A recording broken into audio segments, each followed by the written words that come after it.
Hari ini saya akan share tentang bagaimana kita harus setia dengan hidup yang Tuhan percayakan dalam hidup kita. Amin. Hidup adalah kepercayaan dari Tuhan. Kalau kita masih bisa hidup sampai hari ini, berarti Tuhan masih percaya kita. Dan kita mau setia dengan itu. Judul yang saya kasih adalah jangan jadi sumber penderitaan. Katakan kanan kirimu, jangan jadi sumber penderitaan. Penderitaan yang paling pahit dalam hidup ini bukanlah kemiskinan.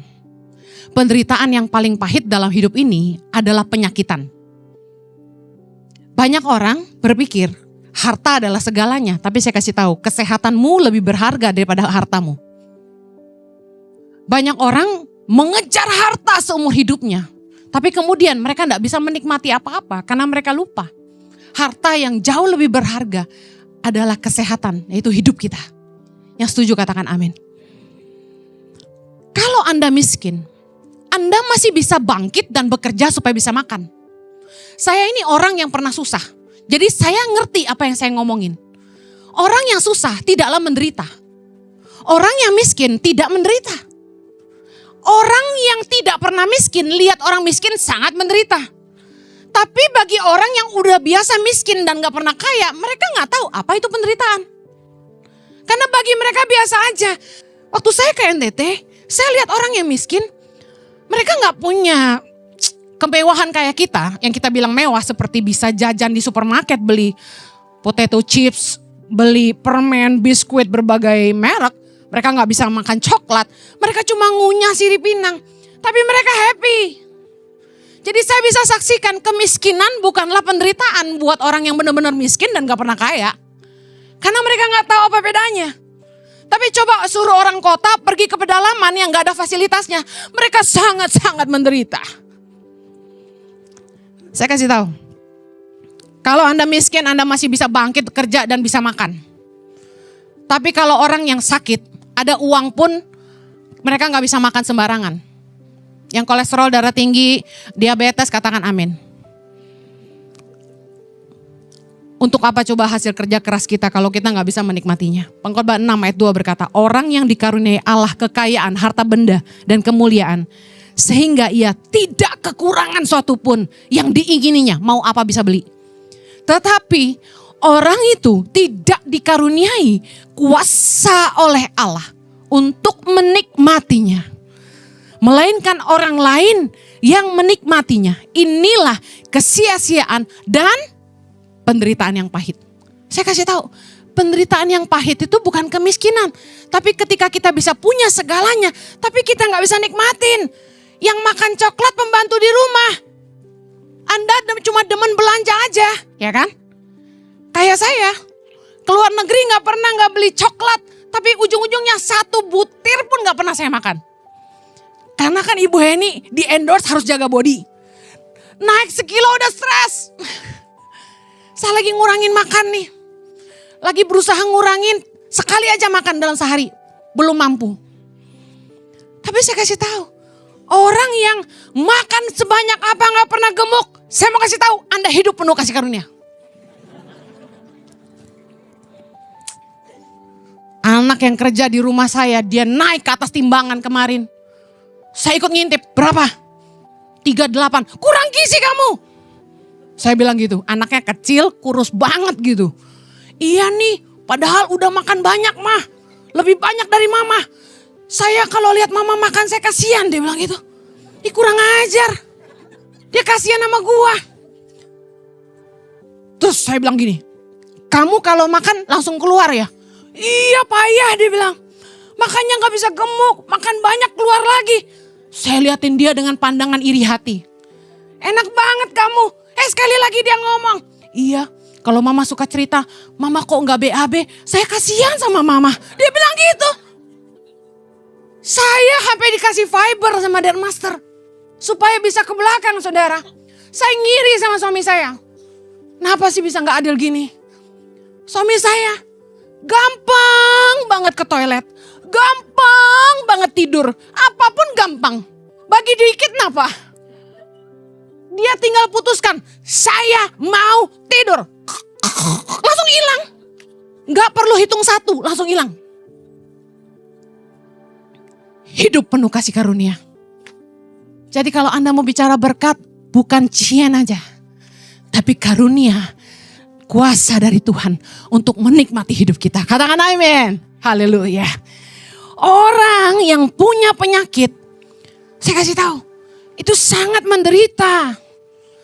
Mereka harus nahan rasa sakit karena penyakit. Pernah dengar orang kanker kesakitan? Aduh, gak kebayang. Gak usah kanker deh. Yang pernah sakit gigi angkat tangan. Enak gak? Haleluya. Mending gue gak pernah makan permen, gak usah makan coklat kalau harus sakit gigi. Sakit gigi aja kita kesakitan. Apalagi orang yang sakit dan gak pernah berhenti rasa sakitnya. Vertigo. Urat kejepit. Oma-oma dan opa-opa katakan, orang yang punya penyakit bukan hanya menderita karena menahan rasa sakit. Tapi bagaimana mereka harus melewati begitu banyak tindakan medis yang mengoyak-ngoyak tubuh mereka. Saya tuh paling takut besok operasi. Doa saya dari dulu adalah gini, Tuhan berikanlah kasih karunia. Aku gak mau Tuhan ranjang operasi, besok operasi dilalukan daripadaku. Emang enak diedel-edel. Dipotong-potong, digunting-gunting, dijahit-jahit, ditusuk-tusuk. Enak gak kira-kira? Tapi banyak orang yang harus melewati itu. Operasi 1, operasi 2, operasi 3. Aduh Tuhan Yesus, sebagai hamba Tuhan kita bolak-balik suruh doain orang yang mau operasi kan Bapak Ibu. Saya cuma bisa nangis, miris. Orang yang punya penyakit itu harus ngelewatin proses pengobatan yang tidak mudah dan tidak murah. Anda tahu orang kalau sakit ginjal obatnya berapa satu hari dia minum? 1 kali tenggak 15 butir katanya. Saya kasih tahu, biaya pengobatan untuk orang yang sakit ginjal aja itu mahal banget saudara. Waktu Pak Jojo awal-awal sempat didiagnosa IgA, ada gejala gagal ginjal, saya kasih tahu, saya nangis sampai nggak bisa tidur saudara. Stres saya nggak mau suami saya mati muda, terlalu ganteng, terlalu baik. Waktu kami ngambil obat, kaget saudara. Sekali tebus berapa waktu itu Tasya? Lebih sayang, belasan kok. Pertama kali itu belasan. Saya bilang ini baru gejala aja udah belasan juta obatnya. Bagaimana selanjutnya? Gak kebayang. Belum yang treatmentnya di MRI aja mahal banget ya saya. Kaget-kaget kita bayarnya. Kan gak semua ditanggung asuransi. Saya terus berdoa mujizat sempurna terjadi buat hidup suami saya. Amen. Makin kesini dia makin baik. Saya percaya pasti sembuh total. Obatnya udah mulai dikurangin. Haleluya. Saya bukan pusing biayanya.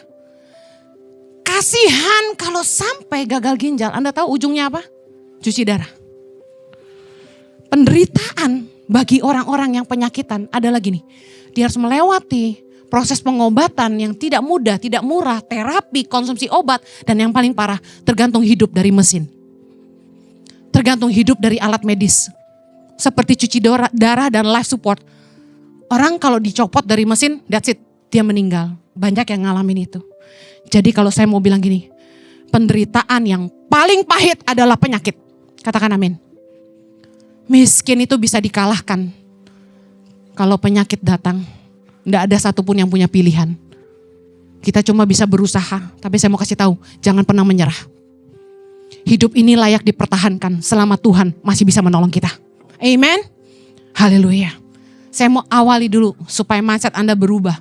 Bahwa yang paling penting dalam hidup ini bukan harta, tapi kesehatanmu. Bahwa hidupmu lebih berharga. 1 Korintus 6, mari baca firman Tuhan sama-sama. Ayat 19, 3, 2, 1. Atau tidak tahukah kamu bahwa tubuhmu adalah bait Roh Kudus yang diam di dalam kamu.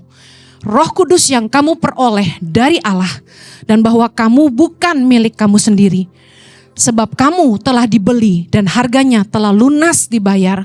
Karena itu muliakanlah Allah dengan tubuhmu. Kamu harus ngerti bahwa hidupmu bukan milik kamu lagi kata firman Tuhan.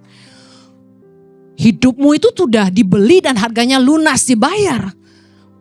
Anda harus bilang gini sama-sama saya. Tubuh ini milik Allah. 3, 2, 1. Hidup saya adalah milik Allah. 3, 2, 1. Banyak orang yang gak setia dan tidak bertanggung jawab dengan hidup yang dipercayakan Tuhan kepadanya. Banyak orang nyanyiin hidupnya. Mereka hidup sembarangan sesuka hati. Hanya muas-muasin hawa nafsu. Ngikutin keinginan daging. Makan sembarangan, gak peduli kesehatan. Yesus bilang begini, apa gunanya seorang memperoleh seluruh dunia, tetapi ia membinasakan atau merugikan dirinya sendiri. Orang cari duit. Tapi kemudian gak bisa nikmatin. Sebuah ironi dalam hidup manusia adalah ini. Seumur hidup kita ngejar harta. Tapi kemudian harta yang membinasakan kita. Pengkhotbah 7 ayat 2. Kita baca sama-sama. 3, 2, 1. Pergi ke rumah duka lebih baik daripada pergi ke rumah pesta. Karena di rumah dukalah kesudahan setiap manusia.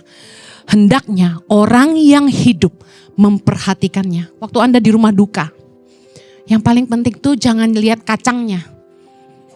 Jangan cari buburnya, siomainya, pastelnya, donatnya.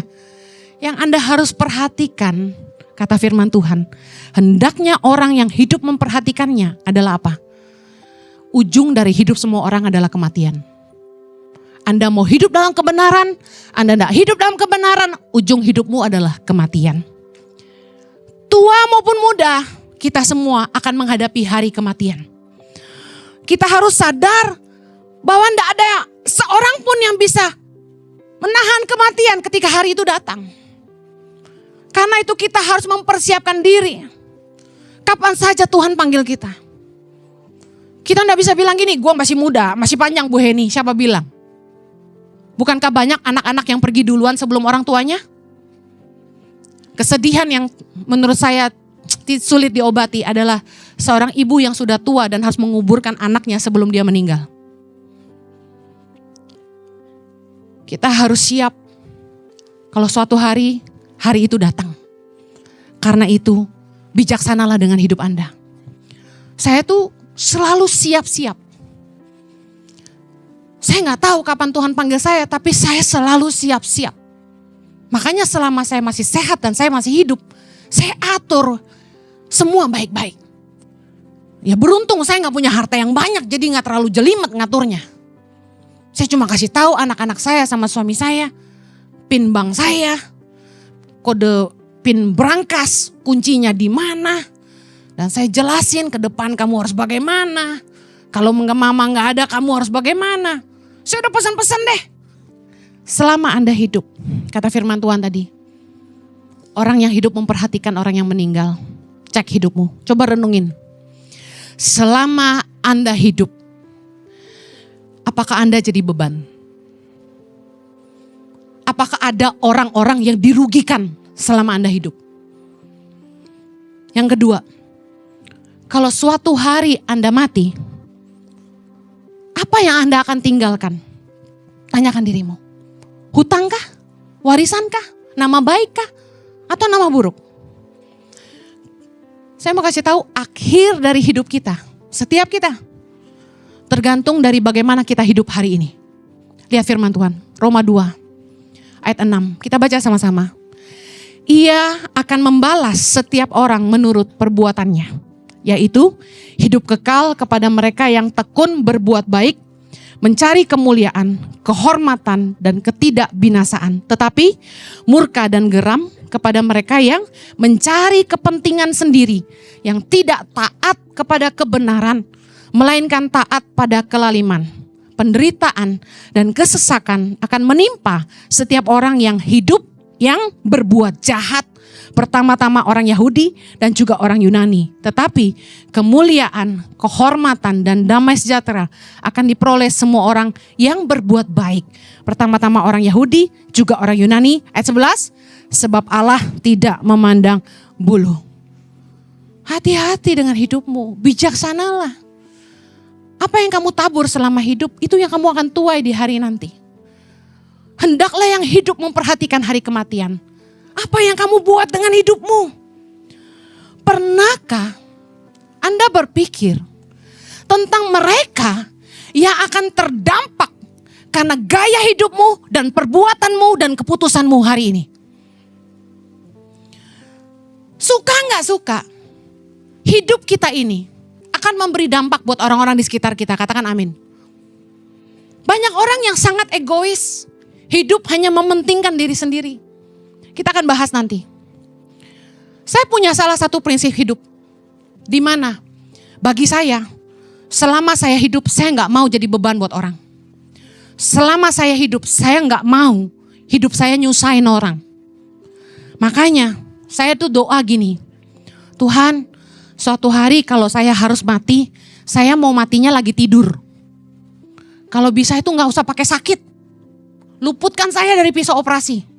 Kalau Tuhan mau panggil saya lagi bobok, ngimpi ketemu Yesus, bener-bener loh, bener nih, saya udah mati nih, sampai gitu, nggak sadar. Tahu-tahu udah dipanggil Tuhan aja, nggak usah pakai jatuh di kamar mandi, nggak usah lah Tuhan, lagi bobo aja. Doa saya, kalaupun Tuhan izinkan sakit penyakit, jangan lama-lama Tuhan, mungkin 3 hari udah panggil aja lah. Jangan sampai nyusahin keluarga saya. Karena kenapa? Selama hidup gak nyusahin orang, jangan mati nyusahin orang. Saya menyaksikan, ada seorang kenalan dekat mama saya. Mamanya sakit parah. Sampai harta mereka habis untuk mamanya berobat. Karena bagaimanapun kita sayang mama kita toh. Dia sampai udah gak punya uang.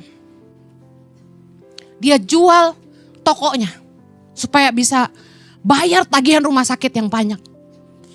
Belum selesai tagihan, dia harus jual rumahnya supaya bisa bayar pengobatan mamanya.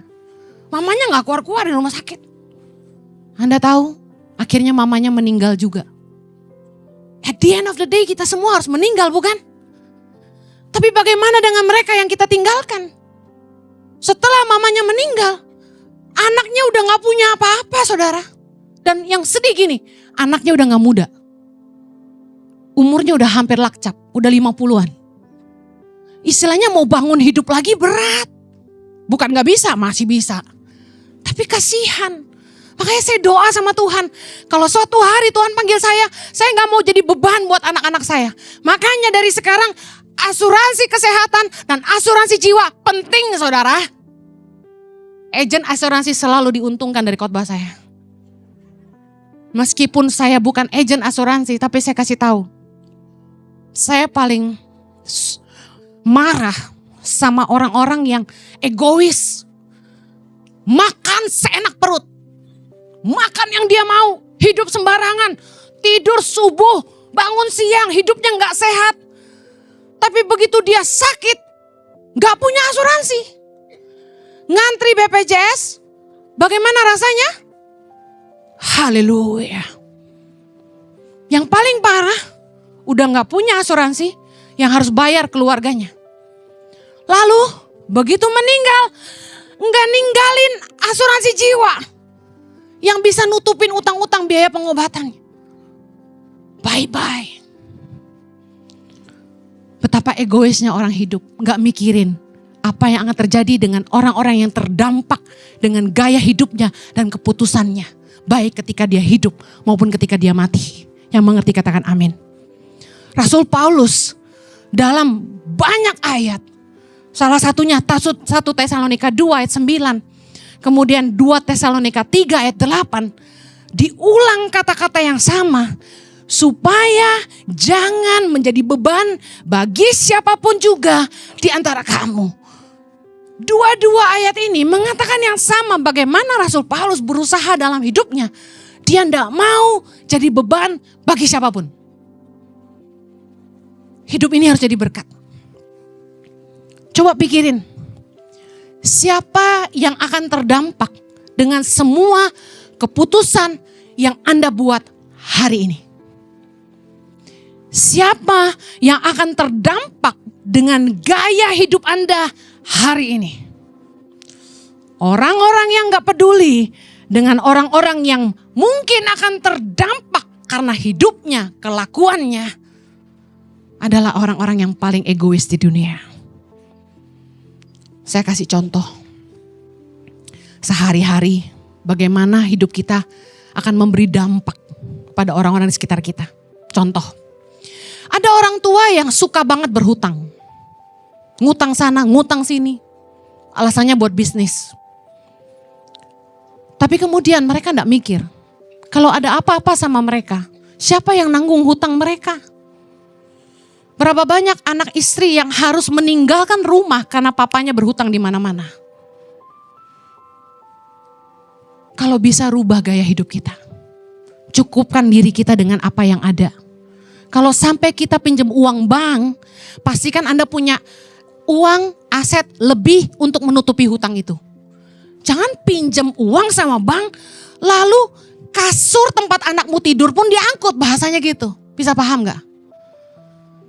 Yuk hidup berpadan, jangan terlalu berani ngambil resiko. Anda pikir gini, ya terserah gue, duit-duit gue. Pikirin yang dikorbanin. Kalau selama hidup tidak bisa jadi teladan, jangan sampai mati jadi beban. Kalau enggak bisa ninggalin warisan, paling tidak jangan ninggalin utang. Ada adik atau kakak yang begitu nafsu untuk berbisnis tanpa perhitungan, tapi langsung menginvestasikan uang besar, pinjam uang bank dan sebagainya karena tergiur dengan keuntungan yang besar. Waktu dinasehati sama kakak adiknya, sama orang tuanya, dengan galak berkata, jangan ikut campur. Dinasehati sama sahabat-sahabatnya, bilang apa? Bukan urusan kalian. Tapi tebak, begitu bisnisnya bangkrut, gak bisa bayar hutang bank, uang aset-asetnya habis, kira-kira dia minta tolongnya sama siapa? Waktu orang itu kaya, waktu orang itu sehat, mereka sangat angkuh dan berkata, ini duit-duit gua, hidup-hidup gua, bukan urusan lo. Tapi waktu mereka susah, kita yang terkena dampaknya. Gak bantu dibilang gini, lu mau bantu gak sebenarnya? Wih, galakan mereka. Saya belajar di hidup saya, orang tuh udah susah kalau sombong tetap sombong. Udah miskin aja masih sombong. Mau minta bantuan aja galak. Udah gak usah banyak ngomong, lu mau bantu gak gitu. Pernah gak Anda digituin? Saya udah pernah. Jadi lu gak mau bantu gue? Digituin saya. Saya jadi bingung, yang butuh siapa? Kebanyakan yang ngutang lebih galak daripada yang ngutangin. It's real. Haleluya. Lihat, Anda bisa paham orang-orang yang terdampak dengan keputusan? Lagi, ada ayah-ayah yang suka main perempuan. Menabur benih di mana-mana. Anaknya di berbagai negara. Gak ada urusan sih sama kita, bener gak? Tapi bagaimana begini? Begitu ayah kita gak ada, tiba-tiba ada orang datangin kita dan bilang gini, Cici, aku adeknya Cici. Oh ya, adek ketemu gede? Enggak, kita saudara. Sama bapak lain ibu. Oh ya? Iya. Kan istrinya papa ada 5 gitu. Hah? Nabur di mana-mana dia. Udah kayak pipa bocor.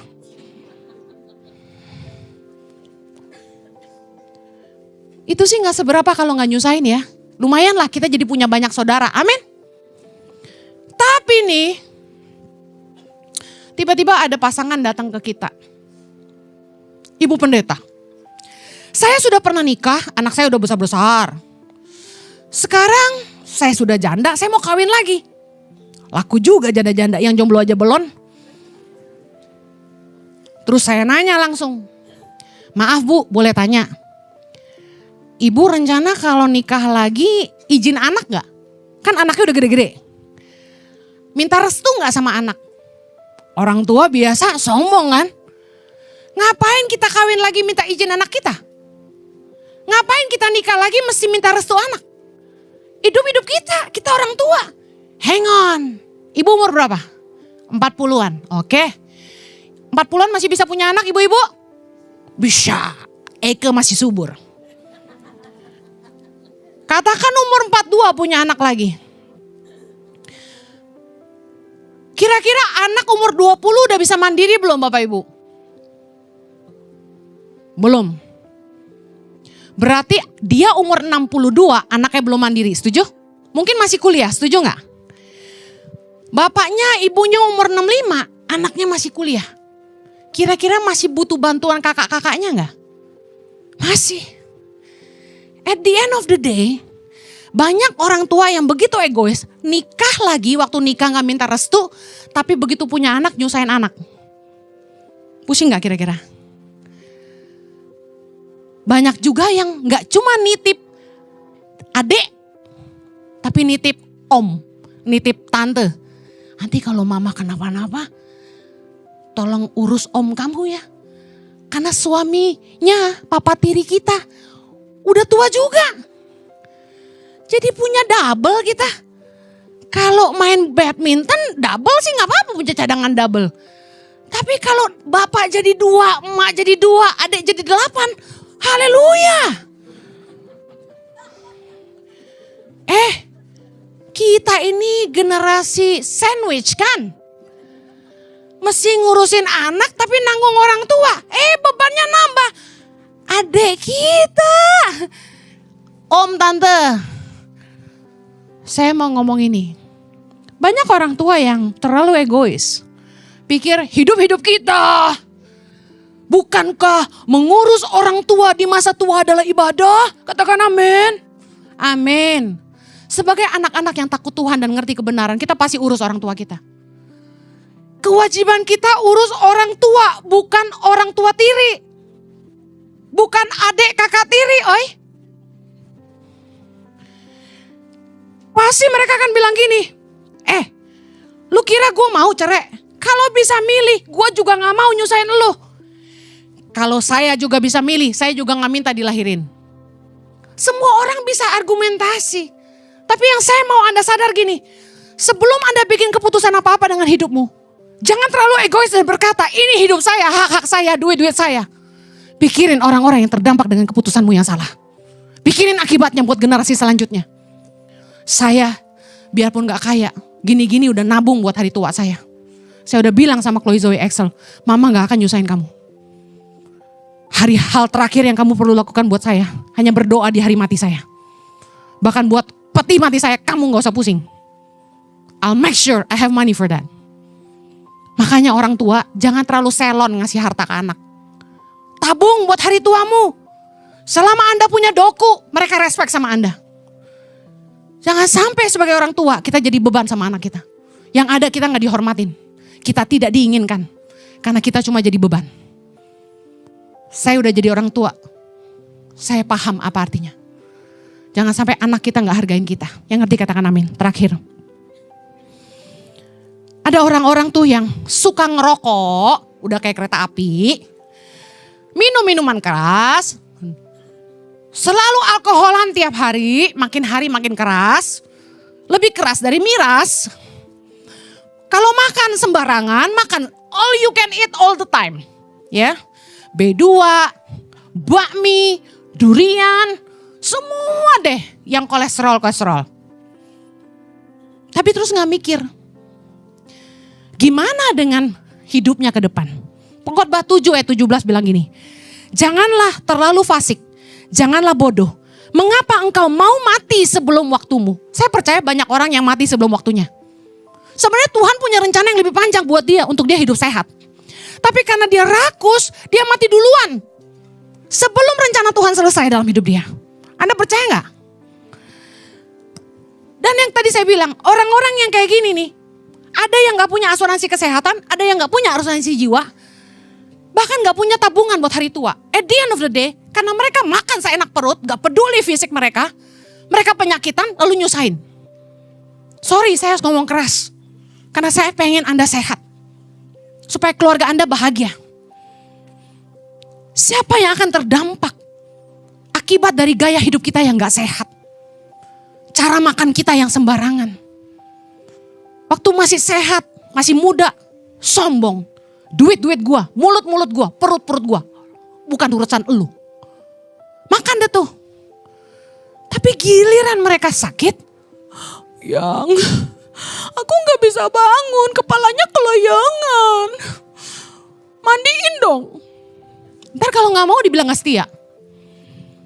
Tapi giliran sehat gak tahu diri kalau dikasih tahu si istri. Pah, jangan makan manis terus. Itu level gula lu udah mentok kata dokter. Dikit lagi insulin lo. Dikit-dikit jadi bukit. Dibilangin istri gak boleh makan manis, jajannya di luar. Bohongin lagi. Bilang sama tukang warung, jangan bilang istri saya kamu ya. Saya gak belanja lagi di sini. Istri dikibulin, begitu sakit istri yang ngurusin. Nyebelin gak?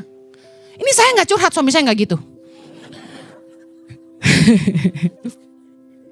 Ayolah. Urusan keluarga sakit, pasangan sakit, orang tua sakit.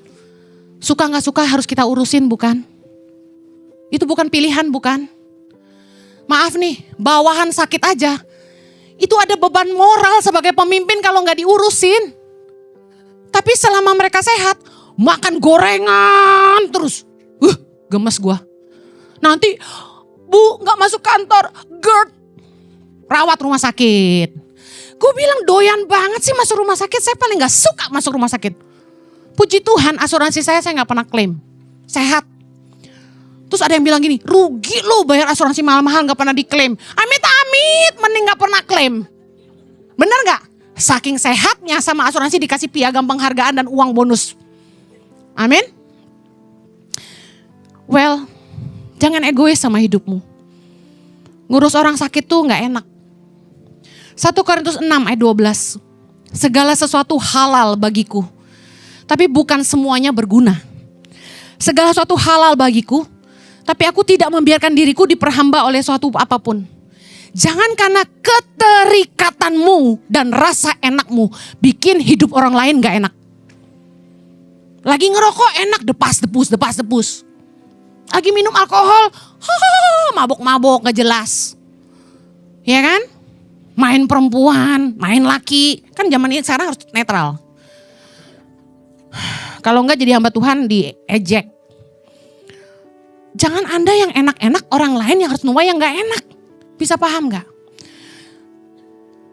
Saya akhiri, karena waktu saya habis. Mari bijaksana dengan hidup kita hari ini. Berpikir panjanglah. Apa akibatnya? Apa dampaknya? Buat diri kita sendiri dan buat orang-orang di sekitar kita. Keluargamu, teman-temanmu, atasanmu. Jangan sembarangan dengan hidupmu. Supaya Anda tidak jadi sumber penderitaan. Pertanyalah pada diri Anda hari ini. Siapa yang akan terdampak dari semua keputusan yang saya buat. Dari gaya hidup saya hari ini. Dan mulai bijaksanalah.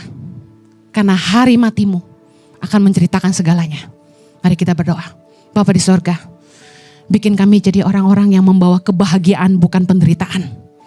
Hidup kami tidak jadi beban tapi jadi teladan. Biarlah yang kami tinggalkan adalah warisan bukan hutang. Biarlah orang-orang boleh merasakan hidup kami jadi berkat buat mereka. Hamba-Mu berdoa mampukan setiap kami untuk menguasai diri. Supaya kami hidup sehat hari ini.